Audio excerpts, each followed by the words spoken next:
You know that feeling, right? You walk into a room or maybe even just jump on a video call and someone's there. And instantly there's this shift. People pay attention, conversations just like ignite around them. It's like they have this secret sauce, this natural charisma that just pulls you in. Oh, absolutely. It's a really strong perception, that idea of personal magnetism being, fixed. Like you've either got it or you haven't. But what's really interesting, and this is where our deep dive gets fascinating today, is that the source we're looking at really pushes back on that idea. Exactly. That's our mission today, to really dig into this, drawing on insights from 5 ways to increase your personal magnetism via the bearded kernel. And this piece, it doesn't just list qualities, it kind of dismantles that whole born this way thing. It frames personal magnetism as something you can actually build deliberately. So for you listening, it's not about wishing you were different, it's about understanding how you can cultivate this stuff. Yeah, it's incredibly empowering, actually, realizing these things, often seen as, I don't know, luck of the draw, they're actually behaviors you can learn. The article lays out a surprisingly clear path, showing it's less about innate talent, more about, well, practice, intention. So let's maybe start breaking down these 5 ways. Okay, let's do it. First up, let's think about how you physically and mentally show up. Our first couple of insights really tackle creating that immediate, compelling presence. So, number 1, be active. Think about those magnetic figures, James Bond, maybe Tony Stark, Steve McQueen even. What's the common thread? Action. Right. A kind of dynamism, always ready. The source puts it perfectly. They wear out their shoes, not their trousers. And it's not just about, like, pacing nervously or anything. It signals something deeper. Agency, maybe? Engagement. Magnetic people aren't usually the passive ones just sitting back. They might stand when others sit, move with a bit of purpose. Psychologically, even subtle activity like that suggests competence, vitality, kind of implies you're doing interesting things, you have things going on, which is naturally attractive. And it's more than just moving around, isn't it? Yeah. The article talks about animation and how you engage, like how someone uses their hands, their expressions, the energy in their voice even, to bring an idea to life. Oh, definitely. It makes you seem more confident, more passionate somehow, much harder to ignore. Without that, even a great point can just fall flat. Exactly right. That nonverbal stuff is huge. I mean, the source even brings up a, let's say, historically very charged example.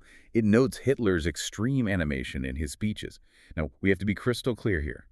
This is only an observation on the delivery technique and how sheer animation can grab attention. It's absolutely not an endorsement of the person or the ideology. It's just how powerful that animated delivery can be in itself. Right. Purely as a technique of engagement. Purely. And this animation applies to your voice, too. Magnetic people, they don't just drone on. They use emphasis, pauses. It's almost like conducting the words. Churchill was apparently a master at avoiding that monotone drone. Yeah. He'd place stress carefully. The article gives this little exercise. Try saying, "I'm glad to meet you, Mr. Jordan." Okay, normal enough. Now try again, but pause slightly. Emphasize, "I'm glad to meet you, Mr. Jordan." See the difference? Yeah, it totally changes the impact. It guides your ear, it makes the words land, brings them to life, really. It makes you want to listen. So if you think about how animated you are day to day, how could using these techniques shift your interactions? What's it feel like when someone really brings that active presence to a conversation with you? It creates this almost tangible energy, hard to ignore. Yeah, exactly. And that flows so well into the second point, be brief. This one immediately makes me think of, reading a book or watching a movie you just love. Yeah. And you get near the end, you're like, oh no, don't stop. You savor it. You want more. The article suggests that's the feeling we should aim for when we leave an interaction. Ugh, the art of the exit. It's so key, isn't it? Yeah. The core idea is just conciseness. Make your point, have your impact, then wrap it up. The source quotes George Orwell, "Never use a long word where a short one will do." Applies just as much to talking, but it's deeper than just using fewer words, I think. Psychologically, it plays on things like scarcity, anticipation. We tend to value things more when they're not, overly available. Right. So it's not just being concise, but knowing when to actually stop talking. The article says, never overstay your welcome. Even if people are loving your stories, your jokes, don't push for one more laugh. Stop when the energy's still high, when they're leaning in. If they feel totally satisfied when you finish, you probably went a bit too long. You've lost that magnetic pull, yeah. You went from anticipation to just full. And that creates this powerful recency effect, right? The last impression sticks. And on a high, leave them wanting more. And that positive feeling lingers, which, raises a good question. How often do we keep talking just to fill silence, or maybe out of politeness, Yeah. even after we've made our main point? Oh, all the time. Yeah. The article even gave a pretty bold example, suggesting maybe ending a date a little early, perhaps right after a really good moment, like a kiss. The idea is to build that anticipation, leave the other person sort of impatient for the next one. It's using scarcity strategically in connection. That's fascinating, and it feels kind of counterintuitive for a lot of people, I bet. But it makes total sense when you frame it as creating that craving. Think about it yourself. Are you more drawn back to someone who left you a bit curious, wanting more? Or someone who felt like they laid out their entire life story, soup to nuts, in one go? Hmm. The mystery is often more compelling. Definitely. That well-timed exit seems key to building intrigue. It's about crafting a memorable experience that resonates, but crucially, leaves space for their imagination, their desire. A bit of dance, really, giving enough, but not too much. Okay, shifting gears a bit. Let's talk about the actual energy and the connection you bring. Point number 3 is be cheerful. Seems simple, maybe, but the impact is huge. Nobody gets excited about hanging out with a total Debbie Downer, right? We naturally lean towards positive energy. It does sound simple, but it's backed by real psychology, this idea of emotional contagion. Our moods, they're surprisingly infectious. So magnetic people tend to actively choose to spread positivity. They encourage others, look for the good, talk about glad tidings, as the source puts it, instead of just problems. They project this kind of success and optimism even when things are tough. It's about consciously shaping the emotional climate. The article uses that great historical example, Ernest Shackleton, leading his crew through those insane Antarctic conditions. He had to maintain that cheerful, optimistic front. His positivity was literally a survival tool for them. Absolutely. And it's not always about big, grand gestures of optimism either. It's often just the simple but really profound power of a genuine smile, especially when things are difficult. A smile signals resilience, approachability. The goal, like the article says, is basically to leave people feeling a bit happier, a bit more optimistic than when you first encountered them. That subtle emotional uplift, that's a powerful magnet for future interactions. It really makes you think, doesn't it? How much your own demeanor, your baseline attitude affects the whole room and whether people want to be around you. It's a conscious choice, ultimately. Yeah. And speaking of direct impact, that leads us to number 4, be direct. And the first thing that comes to mind here is that really simple but powerful thing, eye contact. Well, it's fundamental, truly. The source explains how looking intently at someone creates this connection. It even uses the word sparks. It shows confidence, signals genuine interest, and builds this kind of intimacy that really helps forge bonds. Neurologically, direct eye contact actually lights up parts of the brain tied to social connection and trust. You just can't really be magnetic if you're always looking at the floor or out the window or into your coffee cup. Right. Direct eye contact is just foundational for presence, though obviously it's a balance engaging, not, creepy staring. Haha, yeah, definitely a balance. I thought the article's point about salespeople was spot on. A really good sized person whose job depends on being magnetic, they almost never stare at the product they're selling. They look at you because the connection is with the person, not the thing, which makes you ask yourself, where do you usually look when you're talking to someone, especially if you're explaining something important? Good question. That direct look says, I'm listening. I'm focused on you.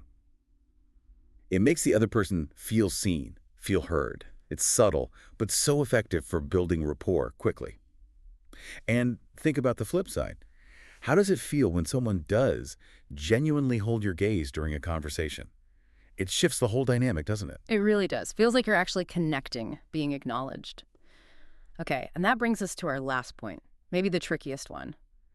Be fearless. This one, for me, really gets at that difference between just being, nice and being genuinely memorable, respected even. You ever have that thought after meeting someone, yeah, they were nice enough, but kind of boring? Oh, the nice but dull trap. Yes, the article hits that hard. It gives Okay. the example of Mr. Nice who doesn't get a second date. And this other story about a high school friend, Brian. Likeable guy, sure, but boring because he's a total yes man.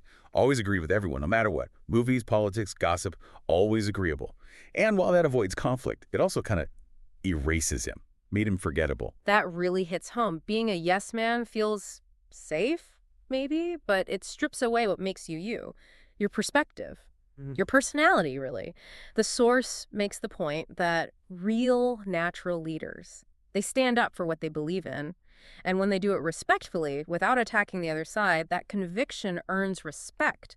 It wins followers, sometimes even from people who don't agree with them initially. It's about having that core integrity. Precisely.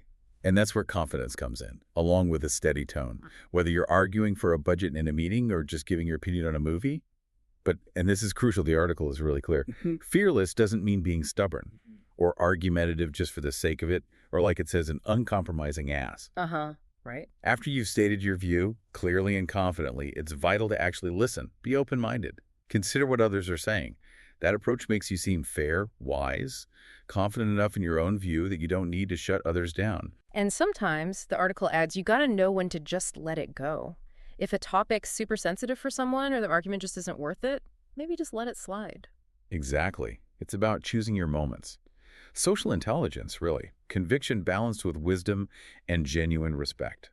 The article ends this section with that powerful Winston Churchill quote, "You have enemies. Good. That means you stood up for something sometime in your life."